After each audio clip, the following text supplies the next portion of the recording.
Como estai, my friends, and welcome back. Today, we're making a family favorite here, a whole smoked pork belly. While this is sure to impress any guests, this process for these results are truly simple. So, let's make it nice. So the first thing we gotta do is score our pork belly. That's cutting through the fat cap right down to the meat without cutting all the way through. This leaves more of the fat surface area exposed to the heat while cooking, which means the fat will render down real nice. As you can see, we're doing kind of a cross pattern here. This will make our final product present pretty, capiche? This will also allow for our rub to fully season the whole belly, and all the little crevices and such. And not for nothing, I mean, this is how you have a good day. Have you had a few bad days string themselves together, like in a pattern?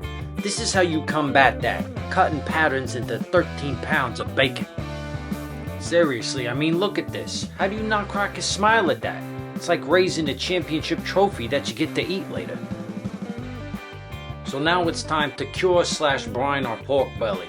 I'm using kosher salt. This helps to release excess water before smoking, which creates the right texture to our meat. See, our goal here isn't to cure this meat completely like bacon, no, but rather create this bacon-like steak that's tender and juicy, salty with a crispy skin like MakeAhNice. So it's like the best part of bacon and the best part of steak. It's like tradable on the black market kind of stuff we're doing here. Look at it this way. You want to make a friend, you make him bacon. You want to keep a friend, you make him dark web pork belly. Now we want that salt to do a deep dive into the meat, spelunking style, so really work it in there. And don't worry, all this salt's gonna wash off, but it'll deeply marinate the meat. I like a 24-hour brine. Okay, so check this out. It's been 24 hours and you see how much water was released? See, as the salt penetrates the muscle fibers, it changes the protein structure. This will help to keep our pork belly from being like a chewy dog treat. I mean, have you ever chewed on a piece of unrendered fat? It's the culinary equivalent of a toppling porta potty. Alright, so now we want to rinse off all the salt. Now don't worry, plenty of salt has found its way in there, so we're good to go. Look at that nice pink color we get from the salt. Kinda reminds me of prosciutto.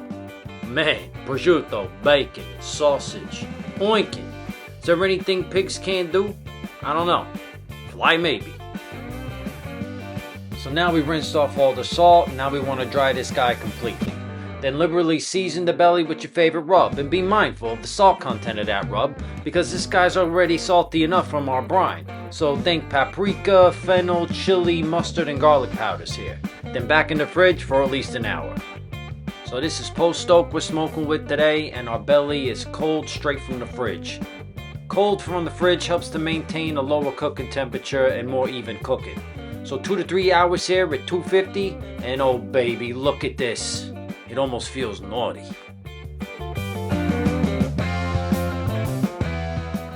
Hey, one more time for the money shot. Welcome to your remedy. This will cure anything except cardiomyopathy, so use sparingly. Okay, so we're brined, we're seasoned and smoked. Now we really want to render down that fat cap, so we need a higher temperature. So for that, we throw it in the oven for 1 more hour at about 300 degrees, and this little bitty is all done. Look at this guy, beautiful. Now if you want to have the best anything you've ever had, put this on it or in it. Tacos, pizzas, sandwiches, you name it. Put it on your bed and call it a pillow. I don't judge. Now you put this out and everyone's running to the kitchen. That's a nice time to remind them that your life is better with them in it. So keep making those memories and always make it nice.